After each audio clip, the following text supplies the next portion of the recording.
Hey everyone, welcome back to the Sports Psych Show. Thanks so much for joining me. Today we're going to be talking all things thriving in sports with Cailie McGuire and Dr. Dan Brown. Welcome both. Thanks for having us. Thank you. Happy to be here. It's fantastic to have you both on. Dan, you're a returning guest. Cailie, this is your first time. Looking forward to unpacking your research paper, Cailie, on thriving together, thriving as an individual in sport, thriving as a team sport. But let's start where we always start, with some introductions. Cailie, tell us a little bit about yourself. Yeah, so my name's Cailie. I'm going into my final year of my PhD at Queen's University in Canada under the supervision of Dr. Luke Barden. And so my general research interests fall within kind of the umbrella field of sports psychology and really interested in that team dynamics lens. So looking at how teammates interact with one another, how that influences not only their individual outcomes, but maybe more collective or team-based outcomes.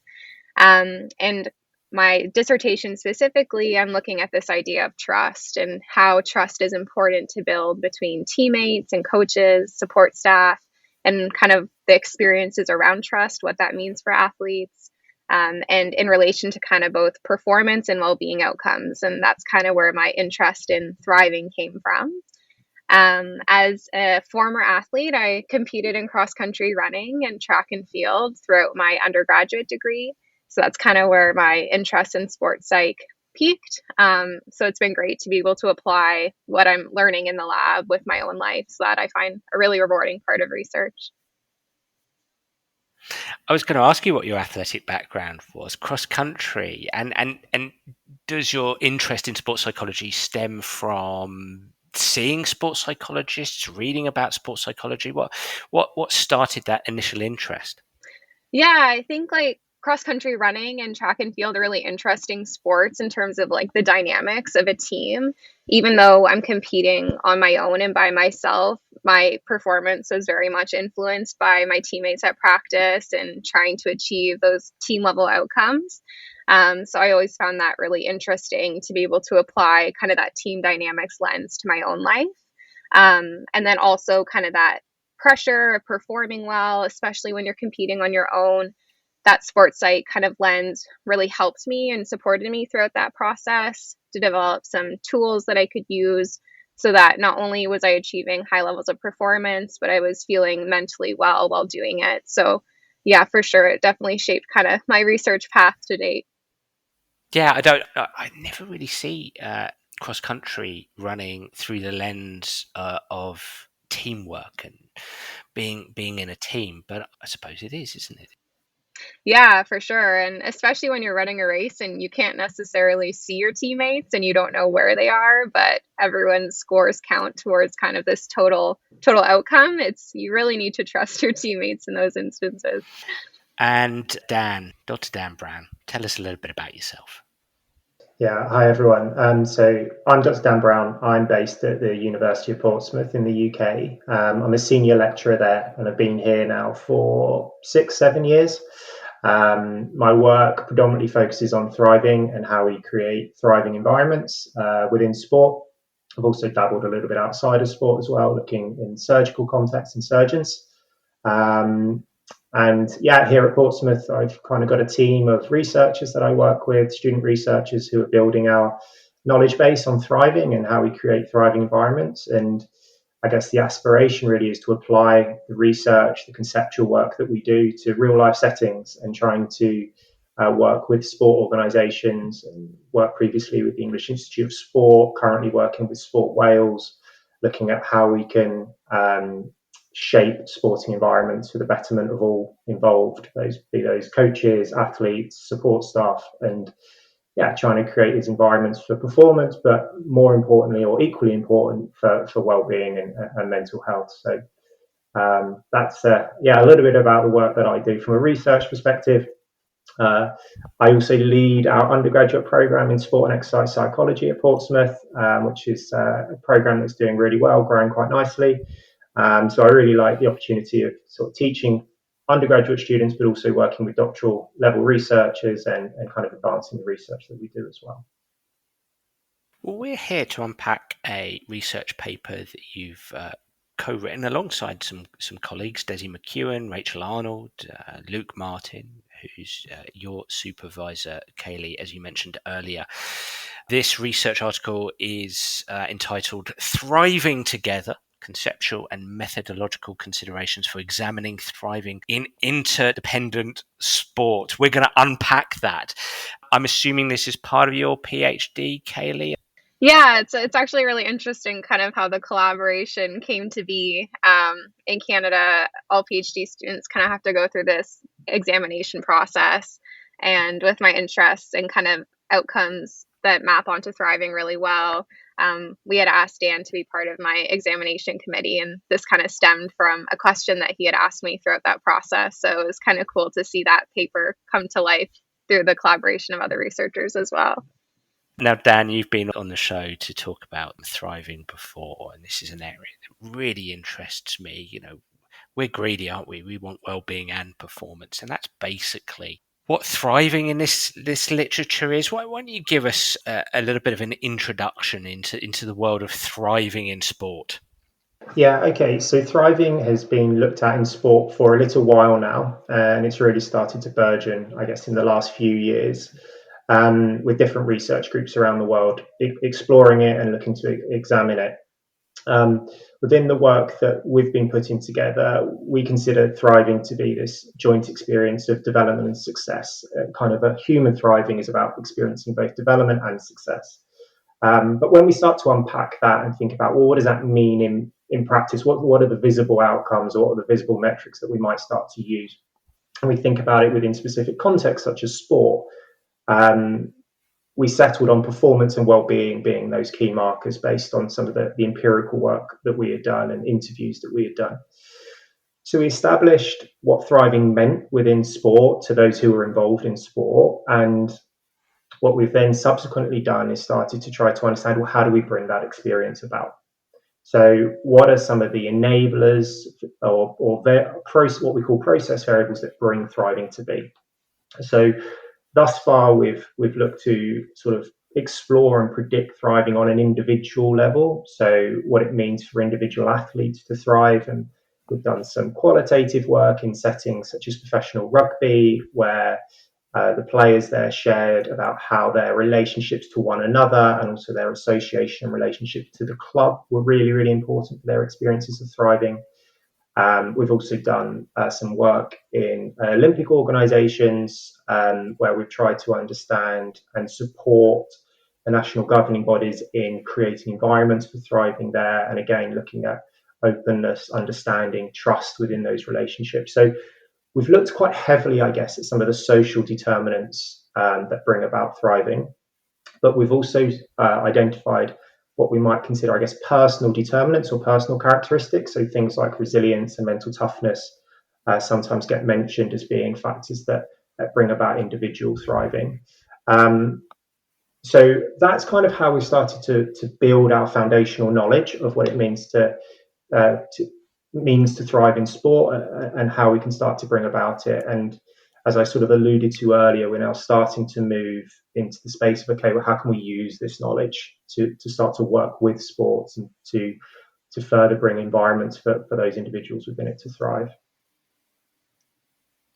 And coming over to you, Cailie, where does this research paper lie in what Dan's unpacked for us there? Thriving together. It sounds like there's a real team feel to your paper here, that you're trying to examine thriving within a team setting. Yeah, so Dan kind of alluded to this, but to date, thriving research in sport has really focused on that individual athlete, which obviously is so important, shaping the individual athlete experience. But we know that athletes are also embedded within these really complex, interdependent environments. So when athletes have to work together with one another to achieve team level outcomes. And so we started to kind of think about, can thriving also emerge at a higher level, so at a team level in sport? And we can look to other fields. Organizational psychology and behavior have started to examine this idea of collective thriving. So not only are individual working members thriving, but their organization as a whole is thriving. And we also see that anecdotally as well. We can see in newspaper headlines, we want to build thriving organizations, thriving teams. And so we really wanted to kind of unpack in sport, well, what could that actually look like? And what does that mean for athletes within team sport settings? And moving beyond just the team sport, but to focus on levels of interdependence. So how frequently do teammates have to interact with one another? Do they need to interact with one another to achieve team level outcomes? And so that's kind of why we chose the term interdependent rather than team sport per se, just to be a bit more inclusive in terms of which sports could actually foster that collective kind of notion of thriving. Coming back to you, Dan, thanks for that, Cailie. Coming back to you, Dan, have you had, because you're at the forefront of this research and have been for a few years now, have you had coaches question you about interdependent thriving? Because obviously you started from a position of exploring individual thriving, but I'm guessing coaches of teams have said, well, hang on a minute, how can we help our team experience that notion of thriving, well-being and performance? Has this line of research been pushed by coaches? Yes and no. I think it's certainly evolved through some of the conversations we've had with coaches and performance directors, but it's also, I think, come through the work that we've done with the individual, the studies that we've done with the individual athletes or players. I certainly think that rugby paper I mentioned earlier really, I guess, raised a few questions. We were talking there about individual players' experiences of thriving, and they spoke about how they wouldn't thrive themselves if they didn't feel that they had a close relationship with their teammates, that they could trust their teammates, and that their teammates were going to do the same thing that they were going to do. So it obviously raised lots of those obvious questions as to, well, surely there's an important role here between the individual and their teammates. And so that was certainly one of the examples, and I guess that was within a more obvious team setting. There's also a forthcoming piece of work that we've got coming out soon, where we looked at cycling and track cycling specifically, and how in that context, I went into that not imagining this being a team. I imagined this being a set of individual athletes who were almost competing with one another, but within the same squad. And that piece of work was brought about by the coach themselves. They approached me about kind of working together to try to understand how to promote thriving within that group. And I was really struck by how the athletes themselves moved from being teammates within one discipline to competing against one another in a different event, and how they had to transition between that kind of individual and team ethos. So I think it was probably as a result of, yes, some of the conversations with coaches, but also through some of the empirical work that we were doing, it seemed like there was a real need to start to understand, well, how do individual athletes influence one another's experiences of thriving? And is there this more collective experience, which is greater than the sum of the individuals thriving on their own? Cailie, listening to Dan there, what I'm struck with is the complexity of thriving at a group level. As he's pointing out, in sports, within teams, within groups who are functioning within the same organisation, you've got players who are not only striving to cooperate but also might be in competition with each other. So the very construct of thriving within a team setting feels quite complex and feels like quite a complicated thing to actually not only uncover but also work on. Definitely, yeah, very complex. And I think that's something I love about team dynamics research. There's so much to unpack when dealing with how teammates interact on a day-to-day basis, and in terms of like what are those collective goals that teams are setting out for themselves. And so being really purposeful in terms of how can we foster sporting environments that best support not only like the individual needs and goals of athletes, but also those team level outcomes like cohesion, performance, collective goals. And so I think examining thriving as a higher level construct has a lot of implications for those team level outcomes that majority of teams are trying to strive to achieve. And so how are you actually conceptualizing thriving at the group level? Yeah, so throughout this paper, based on not only research that's being done in the organizational field, but also really specific to multi-level research, we've proposed these three types of thriving that can happen at the group level. And so the first one we talk about is common thriving.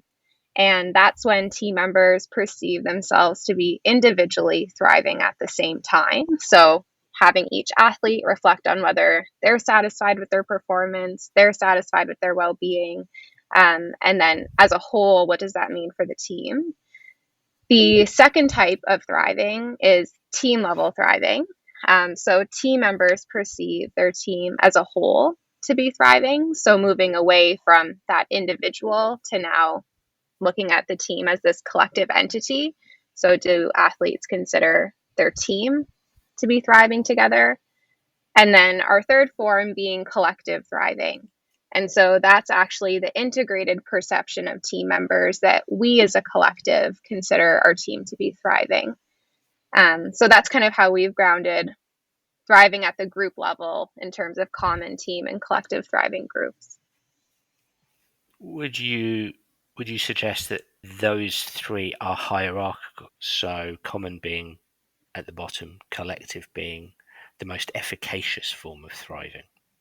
I think it depends on potentially more so like the research question that you're asking and the construct that you're interested in. So if a coach is really interested to know generally are most of the athletes on the team individually thriving, then common thriving is a construct that would be of great interest to them.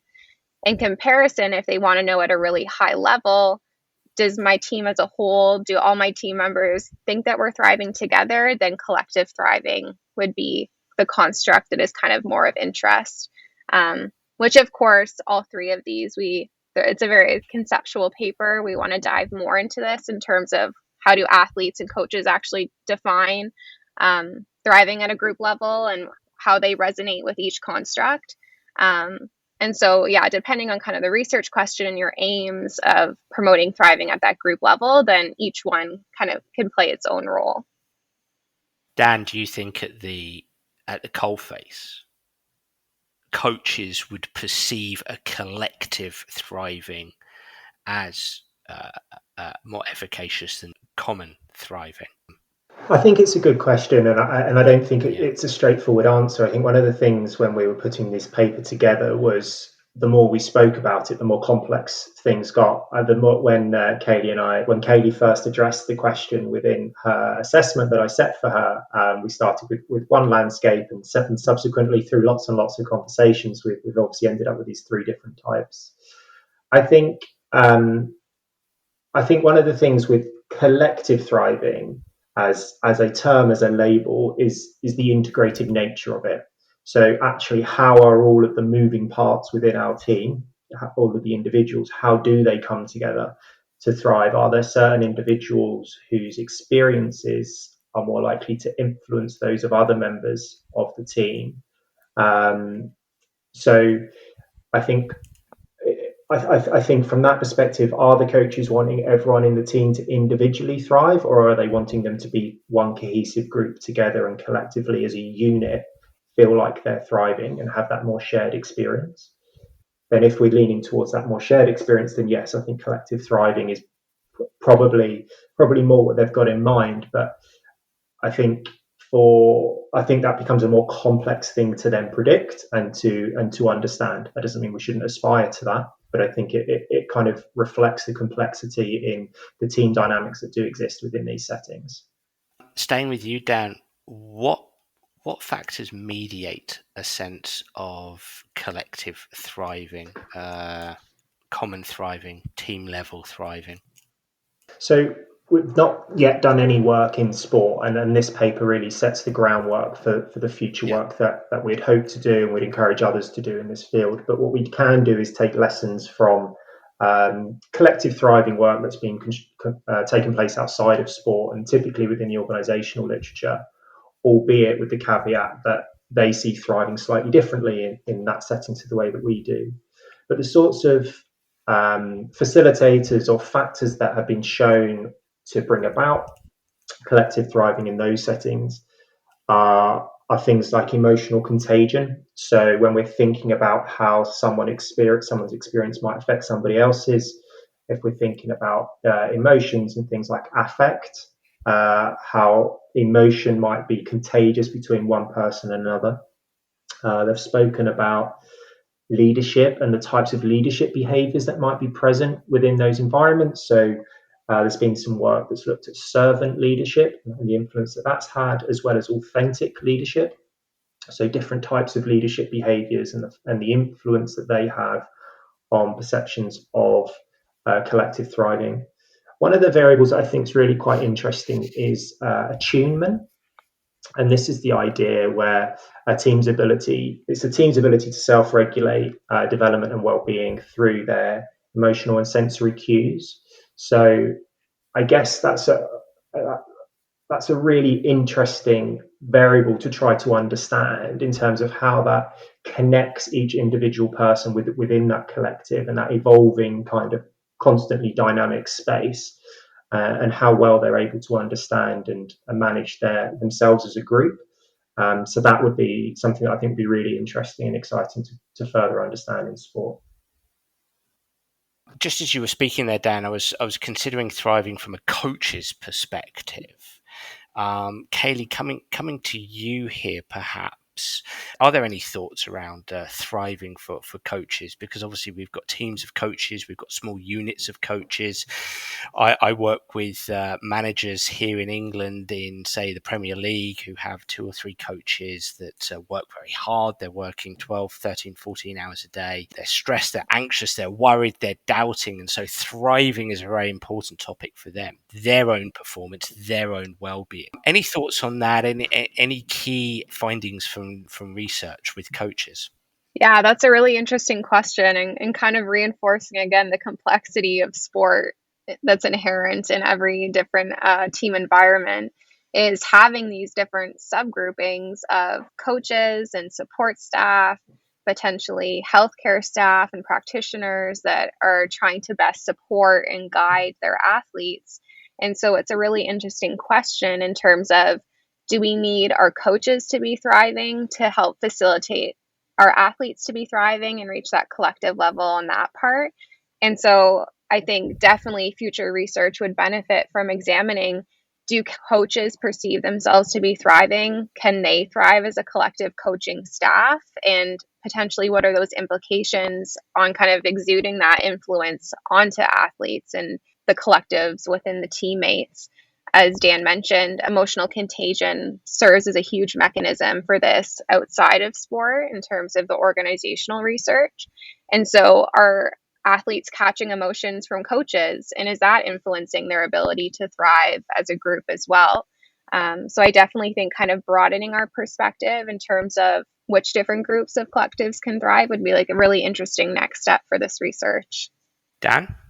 Yeah, I think absolutely. And I think not just considering the coaches and athletes separately, but actually how they come together as one group as well. I think often we are guilty of drawing a nice boundary around the athletes and saying, right, they're the only ones who are within this group. But actually, often the coaching staff and support staff are integral parts of that group. So I think when we think about thriving in a collective sense or in a team sense or in a common sense, we need to move beyond, or we could move beyond just looking at the athletes to think about actually how the coaches and support staff work within that as well. And I think what that kind of starts taking us towards is we've gone away from the individual to now the kind of the group level, but also does that take us up to the organizational level?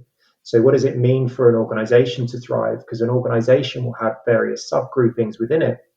And so if you're working with a performance director or if you're working with CEO even, like, and they want their organization to thrive, well then what does that look like, and how do we bring that about across the entire organization, thinking about the different subgroups and the overlaps between those subgroups, and I guess the grouping identities that the individuals might see that they've got themselves. So someone might see themselves as being within the sporting or non-sporting part of an organization. And so how do we then think about collective thriving within those kind of broader entities as well, and moving up to that organizational level perhaps? Who do you feel is responsible for thriving across a sports organisation? Do you think that should land at the feet of a coach? Do you think it should be the responsibility from top down at that organisation, organisational level, systemic, a number of systemic processes, if you like, or do you think it's more the responsibility of individuals within the team? Great question. I think it's. I think there's merits to both approaches. I think when we talk about an entire organization, I think there's messaging and there's a culture that probably needs to be set from the top, and a CEO needs to buy into that. But I don't think CEO or a performance director on their own are going to be able to bring about a thriving environment. I think it takes a variety of stakeholders to work together, and a leadership team to work together to bring about that thriving environment. And I think it also involves those people on the ground. It involves those people whose experiences of thriving we're trying to bring about. So thinking back to the work on the rugby players again here, I'm thinking about what they were saying about how it was the actions of the coaches and of the wider organisation that made them feel valued. So the players are telling us and listening to their perspectives as to what makes them feel like they're going to thrive. But the influences or the drivers to bring about that thriving come from higher levels. So I do think it's on an organisation to perhaps, or to understand what the wants and needs of their constituent members need and want. But I think that has to come from both a bottom up and a top down approach. I don't think it's a one size fits all.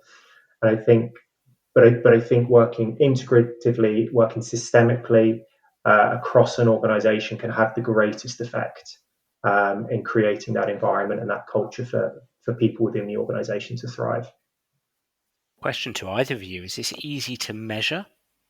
Well, given, I think first it's important to conduct direct work with the people that we're interested in examining this topic with. So getting perspectives from coaches and athletes and support staff, whether that's through qualitative investigation, discussing with them these concepts, if it resonates with them and their experiences, and then through that, being able to develop specific measurement tools that accurately reflect not only the theoretical underpinnings, but also the empirical research that has been done to support how we've been conceptualizing thriving at a group level. In short, I feel like no, right now it's not easy to measure. I think it's a very complex topic, and depending on how, which type of higher level thriving we're talking about will change. But based on the paper, we have laid out some recommendations in terms of how it could be measured, using existing measurement tools in terms of how we've measured individual athlete thriving to date. And so potentially altering those tools. So whether looking at vitality, affect, subjective performance, and shifting those reference. So instead of focusing on the self, we're now asking athletes to answer those questions targeted towards their team or we as a collective. And so kind of changing or altering the wording to best reflect the construct of interest. But again, to move this field forward, conducting research with those populations and further refining our understanding of this topic is an important next step. Kind of piggybacking and going back to just Dan's comment about whose responsibility it is, I think another interesting question that we have is in terms of individual athlete thriving is very subjective and it originates within the individual. And do we need athletes to be thriving first for a collective to thrive? And so again, kind of going back to examining at the individual athlete level, how many athletes do we need to be thriving? Does everyone need to be thriving to be able to consider ourselves collectively thriving? is an interesting next step in terms of kind of whose responsibility is it? Well, if we don't have individuals thriving, then can we even kind of exert that responsibility on someone if they themselves aren't thriving? So just kind of an interesting thought I had as we were going through. Dan, what's your thoughts on Cailie's thoughts there? Yeah, absolutely. I think one of the ideas that we play around with in the paper, as I said, is there a base level of thriving that each person needs to be experiencing within the group, or actually is it just certain individuals that kind of play a central role in influencing others or bringing up others? I think I think there probably is an element of, well, people need to be at a certain level, but I also think there's a chance that certain individuals could play a really key role, and I think as we think about that, I'm sort of drawn to the work on social networks and ideas around energizer networks and how certain people, certain key figures. So maybe here you're thinking about captains within groups, or you're thinking about other people within the leadership team, and if we can help them thrive, or we can build structures for them to thrive, will they bring other people along with them, or will others therefore feel like the collective is thriving because they're seeing the key figures within the group thrive? So as a result of that, I now think that we as a group are thriving. So even if my own individual experience hasn't been great, I feel like we now as a group are thriving because the key figures within the group are bringing everybody with them. So I think it's so dynamic in the way that we might all be kind of at a relatively low level, but as soon as certain key figures perhaps start to thrive, then that could elevate everybody. And when we're thinking about how we might intervene or work within that space, if if coaches or practitioners are aware of perhaps who those key figures are, who those key energizers are within the group, then working to enhance their levels of thriving might have then a knock-on effect within the wider team. And that's, as I said, some of sort of the ideas we're speculating and playing around within the paper, drawing on other areas of literature there. Let's continue to speculate and play around. Cailie, you are a coach of a cross-country team, hypothetically, and if you consider thriving at the group level, sitting down with your assistant coach, and you start to think about the first steps to develop that sense of group thriving, team thriving. What are your first thoughts? What are the first conversations you're having? What are the potential first processes you're putting in place? Yeah, great question. I think building off of Dan's comment, if we're considering that positive emotions can be spread amongst others and there's this contagion element, really utilizing the athletes that are experiencing thriving currently in their teams to help bolster not only their other teammates, but then thriving at that team level. And so having a sense of awareness in terms of where all of their athletes are at in terms of their well-being and performance, I think is a really good first step to kind of map together visually how individual members are doing within their team. And then from there, if there's some really key athletes that are thriving consistently that could kind of positively affect those around them, making sure that those athletes are interacting with other teammates, purposely infusing them in, say, team building activities where they're interacting with multiple subgroupings within the team. Having those conversations between teammates that maybe they don't normally speak to can help kind of through those interactions over time, not only benefit other athletes in terms of promoting their own thriving, but then through those interactions develop as that higher level collective construct as well. Dan, what I'm hearing from Cailie there is a real facilitative feel rather than instructional. So what I'm hearing from Cailie say is somebody who has competed to a good level, as somebody who is invested in research literature here, what I'm hearing Cailie say as a coach is it starts with a self-awareness piece that as coaches or other awareness piece, we want to know where our athletes potentially are on some kind of thriving scale, if you like, to put it crudely. And then with the potential to facilitate a process where athletes learn from each other, especially from those who are experiencing thriving. That facilitative approach, rather than maybe an instructional approach, these are the things that you can do. And I'm not suggesting, Cailie, that you wouldn't direct as a coach people to us, here are ideas, but that facilitative approach feels quite autonomy supportive. It feels like quite a safe and healthy way to help your athletes, your competitors, your participants explore with each other and perhaps create shared mental models around thriving. Yes, I think the coaches do have a role here to facilitate the experience of thriving within their individual team members, and certainly within the literature, we know how important coaches are. We've certainly seen how strength of attachment that young athletes feel to a coach is important for their experiences of thriving. Uh, Autonomy supported behaviours that you lent into there. Uh, we would also certainly suggest and have been shown to be important, and also the converse of that. So controlling behaviours have been shown to sort of detrimentally impact thriving. I think we probably also can draw on what I mentioned earlier about different types of leadership behaviours that have been seen to lead to collective thriving outside of sport. So this idea of servant leadership, and the idea here that leaders who are empathetic, nurturing, and focus on their followers' needs can bring about that experience of thriving. And also through creating psychologically safe environments, which is something that we're increasingly hearing within the literature. So perhaps then being more deliberate about how they create those environments can facilitate the athlete's individual experiences of thriving from that as well.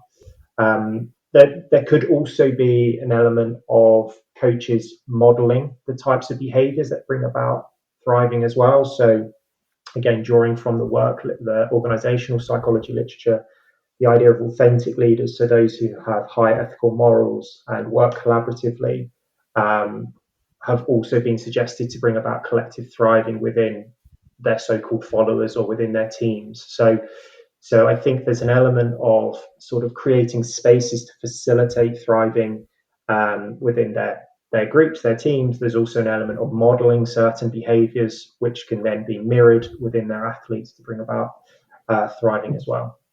Cailie, listening into Dan, listening into my reflections on what you said, anything to add? Yeah, I was just kind of thinking again in terms of that facilitative piece. Thriving is at an individual athlete level, is a very subjective experience. Like, if how I consider myself to be thriving versus Dan could look very different in terms of what are my performance goals, how do I consider well-being. And so I think there is that individualized approach needed when trying to facilitate thriving at the individual and collective level in terms of how do we envision thriving within our team? What are those collective goals we're setting out for ourselves? And then how can we be maybe really purposeful in fostering a sporting context most conducive to promoting individual and collective thriving?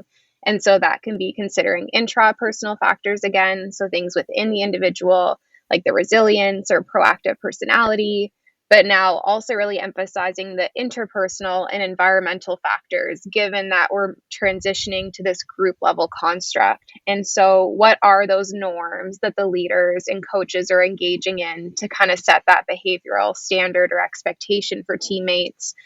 Is the culture really conducive to building those quality relationships? Do we really value well-being and performance? How are we living out those values? And so I think now moving to the group level, it's important to consider not only those previously identified enablers and process mechanisms at that individual level, but also maybe now more complex and higher level constructs that really target the group, in terms of, setting that context that can be most conducive to promoting thriving at a group and collective level. Listening to you both, it's making me think of the challenge, which could either be seen as burdensome or joyful, depending on your perception of challenge.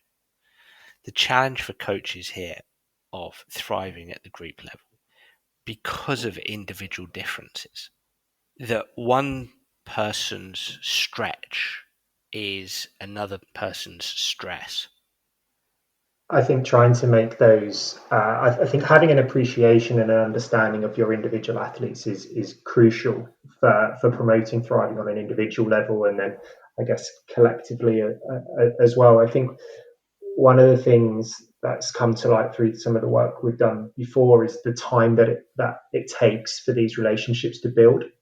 And I guess there the onus is on the wider organization to allow time for these relationships between athlete to athlete, but between coach and athlete to build. For an athlete to have trust and feel a sense of openness and understanding with their coach, that takes time for those relationships to build, and vice versa for a coach to trust the athlete to do what's expected of them, to be able to allow them to create, I guess, the individual support networks that they need around them to ensure that there's trust within those mutual relationships. That takes time for those relationships to build. So I guess there's an onus there as well, not just on the coach to make all of this work, but the wider organization to ensure that there's time within the system for these individuals to work together and to get to know one another and to really connect.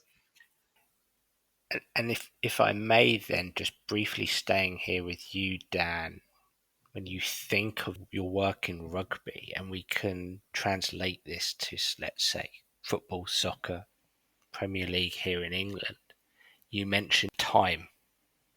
When there's not time, or there's the perception is there's very little time, is team thriving still a worthy objective?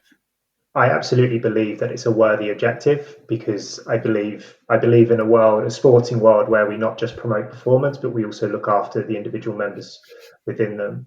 But I also think that it's precarious in order to if we're suggesting here that we need time to bring about these desirable outcomes, and we live in a world of professional sport which does have high levels of turnover of staff, then that makes it very challenging for those relationships to build.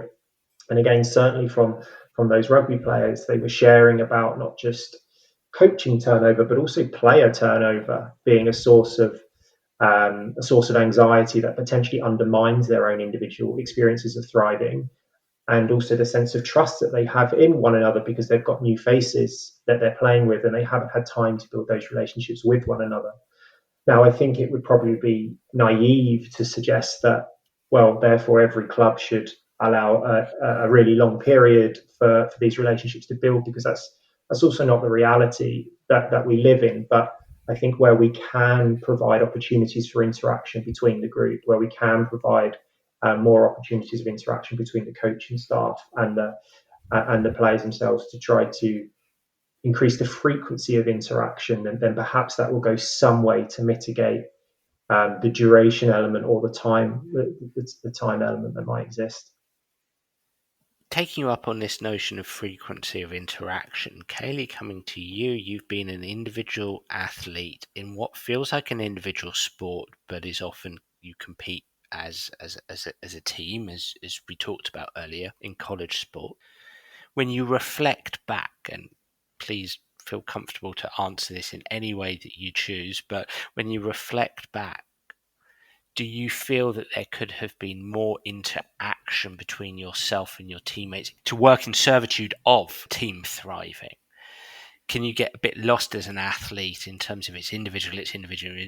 I appreciate there's a team element to this, but I'm going to train individually, and there's not enough conversation. There's not enough social cohesion being built, or even task cohesion being built. When you reflect back, what were your experiences here? What maybe did better look like? Yeah, it's a really interesting question. I think cross country, we have a team of 7 runners, maybe 10 in total. And track and field, you have 70 plus athletes. So the time spent, I think it's a drastic change between working in a cross country season when you're closely interacting with those 6 other people all season, 6 days a week, in comparison to track and field, where I would say the team outcome is weighed even more heavily there. But I sometimes didn't even know the names of the sprinters on my team. So, really interesting dynamic in terms of even not only the frequency of interaction, potentially the team sport, team type, team size, and how that can help facilitate potentially achieving collective thriving more readily in a smaller team where I have only 6 other teammates that I'm thinking about, in comparison to a much larger team that has various subgroupings. And even thinking about then, can various subgroupings be thriving and maybe not necessarily the entire team? So as Dan was talking, I was kind of thinking about one of the questions we had asked in our paper. Do we need individuals to be thriving for a collective to thrive? And so can a team be doing really well as a whole, but maybe an athlete feels like they're sacrificing some type of their well-being to achieve that as a whole? Or vice versa. Am I competing really well individually as a cross country athlete? I'm hitting my times. I'm in a place I want to be at. So I feel like I'm thriving, but there's other people on the team that aren't. And so as a collective, we can't be thriving either. And so I think that that's really interesting moving forward, examining different sport types, those contextual and even characteristics of specific teams and how those factors play into promoting that thriving collective. And then again, better understanding how individual versus group level thriving influence one another, and do we need both to be able to achieve it at a higher level? So interesting things to reflect on based on my previous sport experiences. Thanks, Cailie. And some of the questions that Cailie has posed there, Dan, any thoughts on those? It just resonates with, I think, what I was saying about the forthcoming work that we did on cycling and track cycling. Again, it probably has similar parallels to cross country sport in terms of, well, we're part of a team, but also we're kind of competing individually and maybe against each other in the same race or the same competition. I think one of the things that will continue to be a challenge within these certain particular sports is, I guess, the performance narrative that exists within sports settings where winning and success is the only thing that's important. And if you've come through an individual sport background, then all you're focused on is your own winning and your own success. So as soon as you're put into a context where actually you have other people to care about and other people to work with, then that can create a sense of conflict. And that's certainly what we saw within the cycling work. We had some athletes who were fully signed up to the performance narrative and expected others to do their job, so to speak, and were quite happy to outcompete one another.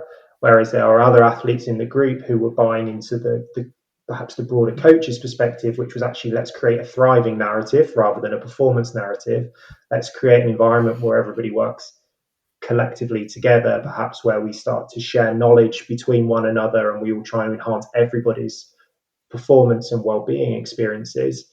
And so that created kind of that sense of almost conflict within the group, where you've got some who are stuck, maybe stuck's not the right word, some who subscribe to that sort of strong performance narrative, whereas others who are wanting to move away from just focusing on winning and their own winning to actually, let's do something collectively and bigger and better together as a group. So I think that was kind of the main reflection, listening to what Cailie was saying there about her experiences in cross country and in track and field, is that these types of sports have that greater sense of complexity perhaps compared to what might be seen as quote unquote traditional team sports settings, where everybody knows that they rely on one another to be successful. And so arguably, I'm trying to understand collective thriving within those different types of sports will be really, really interesting, and to see whether the same processes and factors exist within both settings or whether they differ contingent on the nature of the interdependence in those two spaces. And I'm going to say something here, a reflection back to you both, and I won't mold this into a question. So maybe your comments after what I'm about to say would be useful, because Dan, you mentioned that so many coaches, especially at the adult elite level, work in organisations that you could argue that they exist to win, and so there seems like that sort of tug of war between, well, we want to win, we want to win, we want to win. But the tug of war being on the other end of the rope, I rarely come across a coach who even in these environments that exist to win, don't care for their players. And they get it. They get everything that you're both saying, that thriving is important, performance and well-being. Yeah, let's use that term greedy again. Let's be greedy coaches. For me, it's the how. For me, where your work is so important here is you're providing frameworks that help coaches make sense of this, the how. Whether it's the underlying notion of common team level collective thriving, common thriving, team level thriving, collective thriving as a baseline to, okay, well, we can start to make sense of that now. That's the different types that might go on in our environment. And then the different ideas around, okay, but then how do we develop thriving well? Emotional contagion is important. Having conversation is important. Learning from each other. I mean, it almost feels sometimes that the discursive piece is the thing that holds coaches back sometimes, that they're concerned about. They love to do everything on the pitch. They love to train. They love to practice, do the X's and O's, etc. And having conversation and discussion with players and facilitating a process of players having a conversation seems to be the scariest thing, I think, sometimes for coaches, because it's not doing sport necessarily. It's talking about the experiences in sport.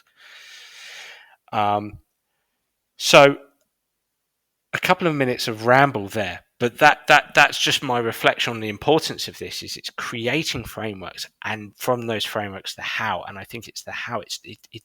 I think less and less now. It's coaches pushing back and going, well, we just exist to win. Well, we just want to win. I'm not saying that doesn't exist, because it clearly does, but coaches just want frameworks. I think they want to know how to do it, and I think that this work is an enabler of the how. I would certainly like to think that that is what we're setting out to do, and we're trying to establish those frameworks. I think we also need to remember, I guess, the broader societal messaging that has existed within elite sport systems across the world over the last sort of 20 years or so.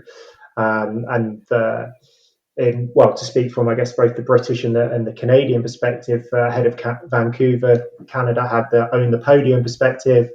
And in the UK, there was sort of the no compromise, or the kind of no compromise perspective. And I think what we're starting to see now in the broader discourse is that shift. And within the UK now, we're talking about winning well. We're talking about a duty to care. And that doesn't just exist within the British system, that exists across the world. And some of that has come about because of the maladaptive outcomes that have come from the high performance sport environments that have existed, situations of abuse, toxicity, amongst other things that we wouldn't want to see in sport. So I think in order to support coaches through that transition, it also needs to, I guess, ride the wave of that shift within society. And I think within that, what motivates what we see as important as members of the wider society as well. Do we just want to see our athletes winning? Do we just want to see our teams winning? Or do we want to see our athletes winning well? Do we want to see our athletes enjoying their sport? Do we want to see them being burnt out? Or do we want them to see them really thriving within their systems, within their environments, and providing great role models for people? So I think through our work, we help coaches by providing them with those frameworks that they can work with. And I also hope that through our work, we're going to help shift the broader narrative and the broader societal discourse around what we want to see through sport and the outcomes that we value. Cailie, before we come to you there, just coming straight back at you, Dan, I don't see it as either or. I see it as and also. And I think, I think that if I'm invested in winning, why can't I be invested in thriving? Thriving surely lends itself towards winning. And I think that that's the challenge with the landscape, is I think you've got a lot of coaches out there who can't join up the dots with that intellectually. That's just a thought. I think that they see stress and stretch as either or to thriving rather than and also. Yeah. That thriving, you guys know this much better than me because you're experts on this literature, but I don't see anything about what you're saying, which is, I think thriving works in servitude to winning. Yes, I would agree to an extent. Does it lessen your chances? Does it lessen your chances of winning? No, I would argue it doesn't. I would argue that it enhances your chances of winning, which is what you're saying. Um, Yeah. I think what we would say is that you wouldn't, and success and performance are fundamental parts of sport, and they're fundamental Yeah. parts of somebody's experience of thriving. And an athlete is unlikely to tell you that they're thriving if they're not performing well within their sport. So, absolutely, promoting performance is a key part of that. And therefore, I would say that sporting success and performance outcomes sit within thriving as one of the things that make up a thriving experience. And Okay. so, if we're able to introduce frameworks that not only produce those performance outcomes, but they produce happier athletes, better cared for athletes, more well athletes, then actually they'll fit within this thriving experience rather than just a performance and winning experience. Cailie, you're patiently listening in. Well, I totally agree with Dan in that this paper, I think, is meant to serve as like a very reflective piece and sounding board for not only researchers, but practitioners moving forward. I think awareness is a huge piece to kind of get this ball rolling. If coaches are aware that common and team and collective thriving could potentially be fostered within their environments, then they can start to engage in specific behaviors that can help facilitate that process. And then thinking about this performance versus well-being, they're very much so intertwined. And so even if someone is only focused on performance at the sacrifice of one's well-being, they could potentially be performing even better if their well-being was valued and cared for. And so I think it's a win-win when you're trying to promote both, in that you're probably reaching a greater potential if the athlete is cared for emotionally, socially, psychologically, in combination with trying to achieve high levels of performance. And so I think both serve to like support one another in terms of what we're trying to achieve in elite sport for sure. Well said. Fantastic conversation. Really appreciate it. Really, really interesting subject that we're all trying to grasp hold of and grapple with, certainly in elite adult sport, as we strive for gold medals and winning titles. How do we do that in the most sophisticated manner, the most dynamic, holistic manner? And also very relevant for youth sports as young people experience sporting environments. What's the healthiest and safest way possible? So I just think this is such an incredibly important area of research and practice as well. So thank you to you both. Cailie, let's come to you first. Thank you so much for that. How can people find you, follow you, if you wish to be found and followed? And how can people potentially get hold of this brilliant research paper? Yeah, definitely. If you can reach out to me via email if you'd like a copy of the paper. It's 13cm115 at queensu.ca. And my Twitter handle is at Cailie McGuire. And Dan. Yeah, people feel free to email me at daniel.brown@port.ac.uk. So that's my University of Portsmouth account. And I'm also on Twitter at DJBrown1509. So feel free to give me a follow, and feel free to contact me on there if you've got any questions or if you want access to any of the papers that we've been working on so far. Fantastic. Well, thank you very much to both of you. Thanks so much. Thank you for having us. Thank you.